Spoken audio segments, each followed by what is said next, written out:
মেলবোর্নের বিখ্যাত মোনাস ইউনিভার্সিটির সুবিশাল করিডোর আর অত্যাধুনিক ক্লাসরুমগুলোর আজ যেন আয়াতের কাছে বড্ড একঘেয়ে ঠেকছিল। লেকচার থিয়েটারে বসে প্রফেসরের প্রতিটি কথা শুনলেও তার মন পড়ে আছে অন্য কোথাও।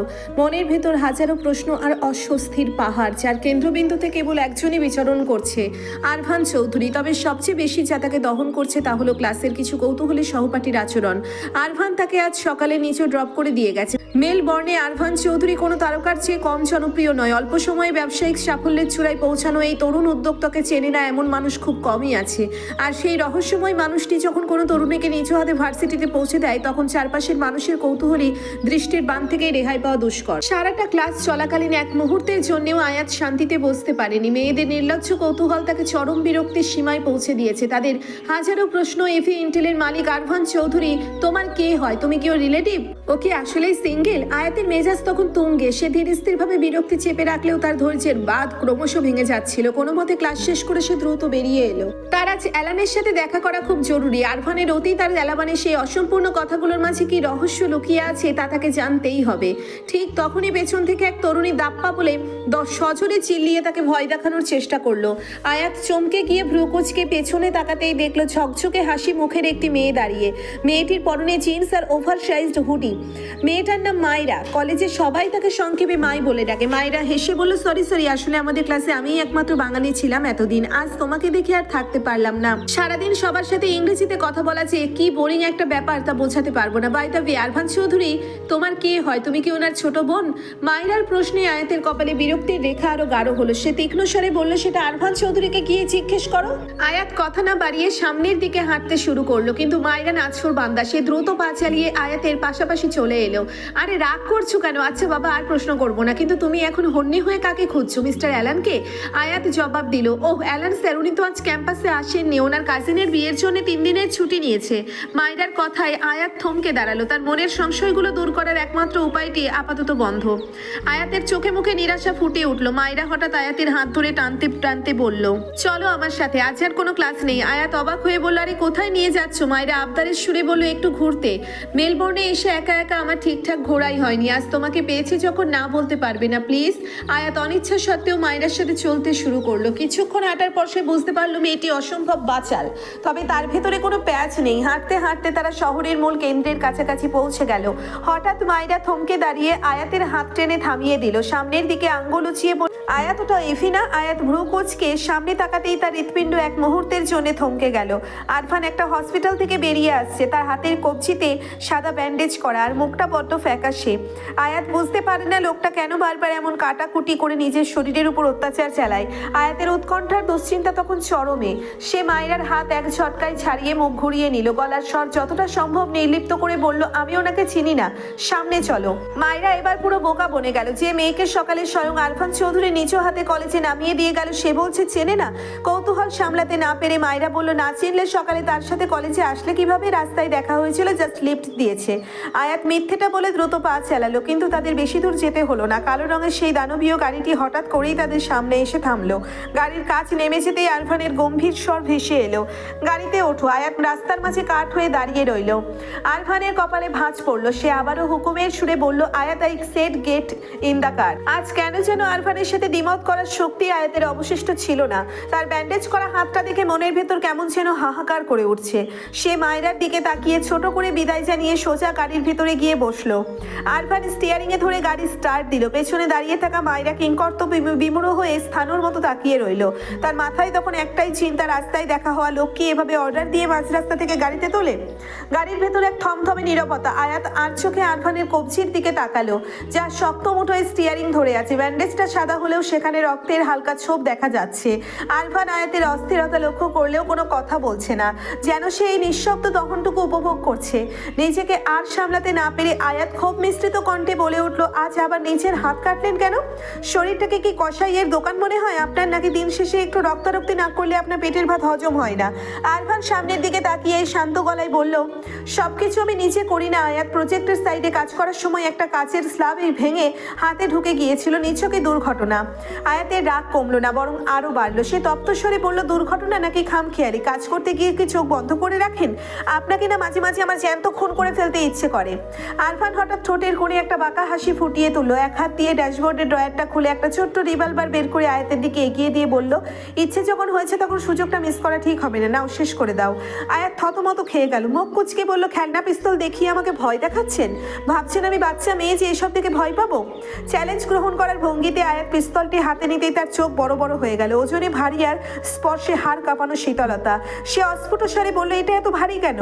আর এমন ঠান্ডা লাগছে কেন? কারণ ওটা খেলনা নয় আয়াত, ওটা আসল। আরফান নির্বিকার গলায় জবাব দিল। আয়াত কিছুটা ঘাবড়ে গিয়ে কয়েক ইঞ্চি দূরে সরে বসলো। আপনি কি কোনো ক্রিমিনাল, কোনো গ্যাংস্টারের সাথে আপনার যোগসূত্র আছে? কোনো সাধারণ মানুষের কাছে তো এমন পিস্তল থাকার কথা না। সত্যি করে বলুন আসলে কে আপনি? আরফান ভ্রুকুচকে একবার তার দিকে তাকালো, তারপর সামনে তাকিয়ে বলল, ইডিয়েট গার্ল, ওটা লাইসেন্স পিস্তল। বড় ব্যবসায়ীদের নিরাপত্তার স্বার্থে সরকার থেকে পারমিশন দেওয়া হয়। আমি কারো পকেট মানি না যে গ্যাংস্টার হতে হবে। এখন ওটা সাবধানে ড্রয়ারে রেখে দাও। আয়াত কম্পিত হাতে পিস্তলটি ড্যাশবোর্ডে রাখতে গিয়েই থমকে গেল। ড্রয়ারের এক কোণে একটি মখমলের কাপড়ের উপর পড়ে আছে একটি ছোট্ট পুরনো আংটি। আংটিটি হাতে নিতেই আয়াতের স্মৃতিপটে 12 বছর আগের এক ঝাপসা বিকেল ভেসে উঠল। আরফান তার দিকে তাকিয়ে গম্ভীর স্বরে বলল, এমন করে দেখার কি আছে? ওটা দেখে কি চিনতে পারছো না? মানুষ তো নিজের 5-6 বছর বয়সী স্মৃতিও মনে রাখে, আর তুমি 12 বছর আগের এই সামান্য স্মৃতিটুকুও মনে রাখতে পারলে না? ভুলিনি কিছুই। আয়াতের কণ্ঠ ধরে এলো, মা এটা আমার হাতে দিয়ে বলেছিল আপনাকে পরিয়ে দিতে। এটা এখনো আপনার কাছে কেন ফেলে দেননি? আরফান গম্ভীর স্বরে বলল, ডিজাইনটা পছন্দ হয়েছিল তাই স্মৃতি হিসেবে রাখা। ওটা যেখানে ছিল সেখানেই রেখে দাও, অহেতুক ইমোশনাল হওয়ার দরকার নেই। কিন্তু আয়াতের মনে তখন ঝোড়ো হাওয়া বইছে। পুরনো ক্ষোভগুলো সব একসাথে মাথা চারা দিয়ে উঠল। শুরু থেকে এই লোকটা তাদের বিয়েটাকে পুতুল খেলা বলেছে, তাকে চরিত্রহীনার তকমা দিয়েছে। আজ তবে এই আংটিটা কোনো মায়ায় সে এমন মকমলে মুড়িয়ে রাখলে রেখেছে। আক্রোশে সে গাড়ির জানালার কাঁচ নামিয়ে দিল। গাড়িটি তখন মেলবর্নের একটি শান্ত লেকের পাশ দিয়ে যাচ্ছিল। আয়াত কোনো কিছু না ভেবেই আংটিটি জানালার বাইরে ছুঁড়ে ফেলে দিয়ে বলল, যে বিয়ের কোনো মর্যাদা আপনার কাছে নেই সেই বিয়ের স্মৃতি আগলে রাখার কোনো মানে হয় না। এই পুতুল খেলার অবসান হওয়া উচিত। আরফান সাথে সাথে কষিয়ে ব্রেক করলো। টায়ারের ঘর্ষণে এক বিকট শব্দ হলো। আরফান দাঁতে দাঁত চেপে গর্জিয়ে উঠল, are you out of your mind আয়াত? বলেই আরফান গাড়ি থেকে নেমে সোজা ব্যারিকেড ডিঙিয়ে লেকের পানিতে নেমে এলো। আরফানের এমন হটকারিতা দেখে আয়াতের কলিজা শুকিয়ে গেল। তার মনে পড়ে গেল বাংলাদেশে আরফান যখন পুকুরে পড়েছিল সে ডুবতে বসেছিল। সে হন্তদন্ত হয়ে গাড়ি থেকে নেমে চিৎকার করতে করতে লেকের দিকে দৌড়ালো। আরফান তখন লেকের অনেকটা গভীরে চলে গেছে। আরফান কি করছেন? আপনি ফিরে আসুন, আপনি তো সাঁতার জানেন না, উঠে আসুন প্লিজ।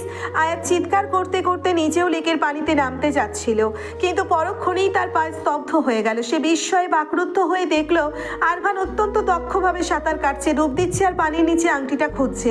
আয়াতের মাথায় যেন আকাশ ভেঙে পড়লো। এই সেই লোক যে বাংলাদেশে সাঁতার না জানায় পুকুরে ডুবে যাচ্ছিল। তার মানে সেদিনও সে ডুবে যাওয়ার অভিনয় করেছিল। কিছুক্ষণ পর আরফান পানির নিচ থেকে উঠে এলো। তার হাতের মুঠোয় সেই আংটিটা শক্তি করে ধরা।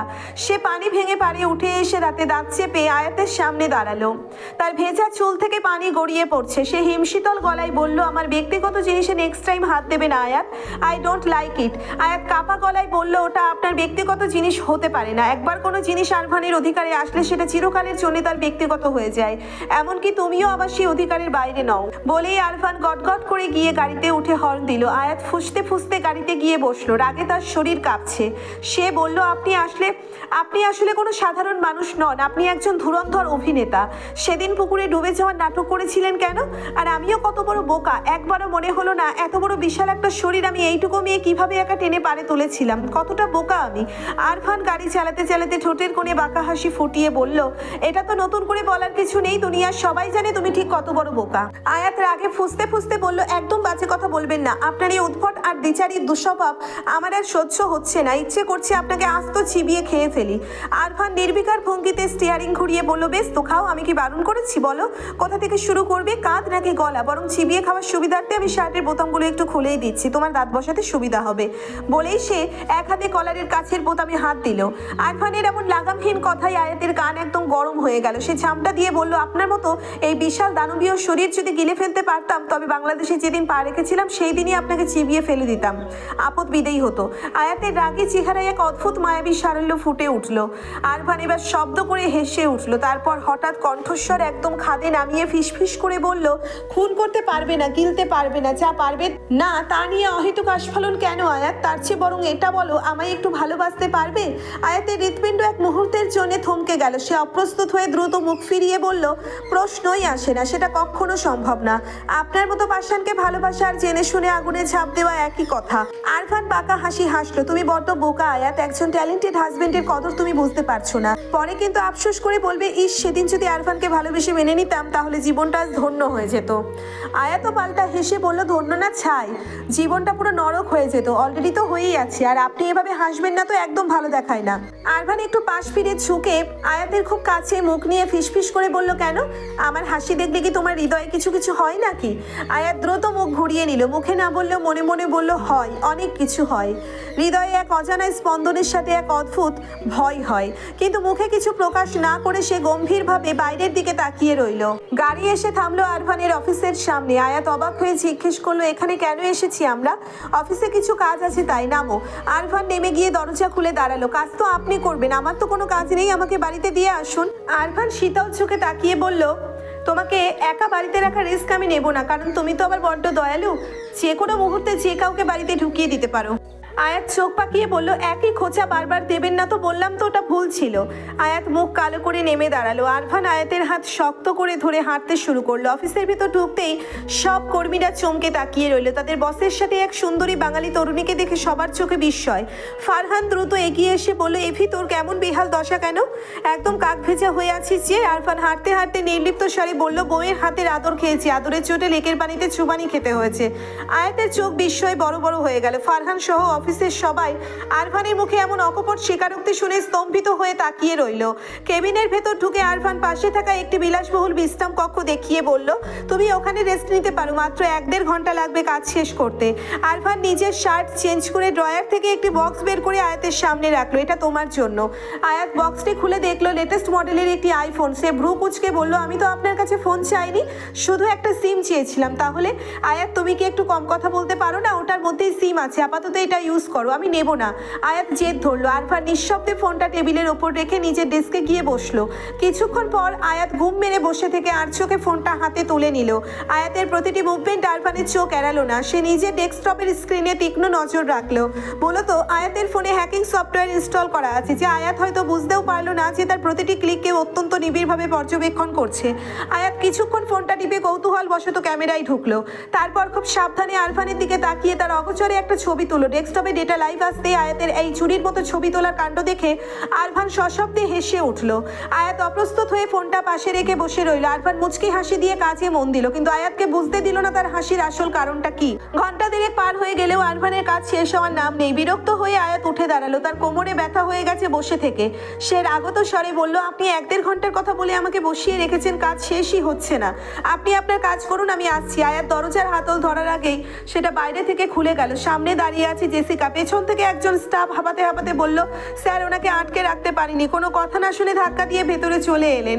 জেসিকা অগ্নিদৃষ্টিতে আয়াতের দিকে এগিয়ে এসে তিক্ত স্বরে বলল, হাউ ডিয়ার ইউ, তুমি এখানে কি করছো? আমার এভিকে তুমি আমার কাছ থেকে কেড়ে নিয়ে কি মনে করেছো? তুমি কি ভাবছো তুমি ওর যোগ্য? আয়াত বিন্দুমাত্র বিচলিত না হয়ে বলল, আপনার আরফান ওই টেবিলে বসে আছে, তাকে কেউ নেয়নি, আর আমার তাকে নেওয়ার বিন্দুমাত্র ইচ্ছে নেই। আপনার এভিকে আপনিই সামলে রাখুন। বলেই আয়াত গটগট করে বেরিয়ে যাওয়ার জন্য পা বাড়ালো। আরফান টেবিলের সাথে হেলান দিয়ে দাঁড়িয়ে দুহাতে বুক গুজে যেন কোনো সিনেমার ক্লাইম্যাক্স দেখছিল। জেসিকা এবার ন্যাকামি শুরু করলো। সে গিয়ে আরফানের বাহু ধরে বলল, এভি তুমি আমার সাথে মোটেও ঠিক করনি। এই সামান্য মেয়েটার জন্য তুমি। আয়াতের পা থমকে গেল। সে তড়িৎ বেগে পিছনে ঘুরে তাকালো। জেসিকাকে আরফানের বাহু ধরে থাকতে দেখে তার পিত্তি জ্বলে গেল।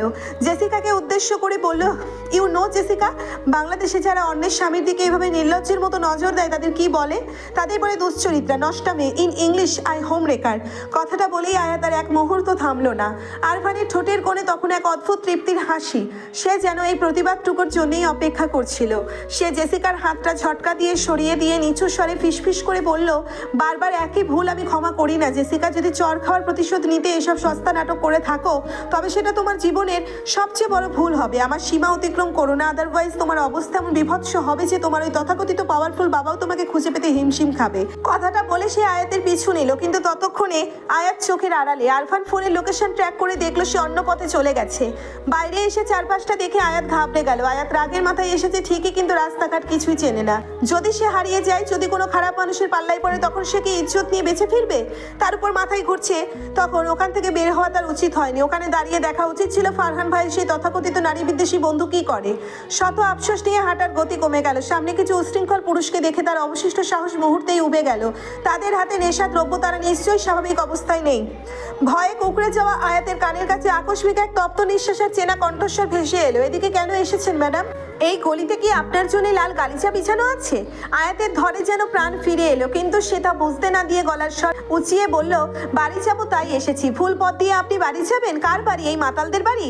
যার বাড়ি যাই, আপনার বাড়ি আর কখনোই যাবই না। আয়াত আবারও সামনে হাঁটতে গেলে আরফান এক হ্যাঁচকা টানে তাকে নিজের কাঁধে তুলে নিল। আয়াত আর্তনাদ করে উঠল, কি করছেন আপনি? নামান আমাকে, আমি আপনার সাথে কোথাও যাব। আপনি আপনার ফিউন্সের কাছে যান। চুপ!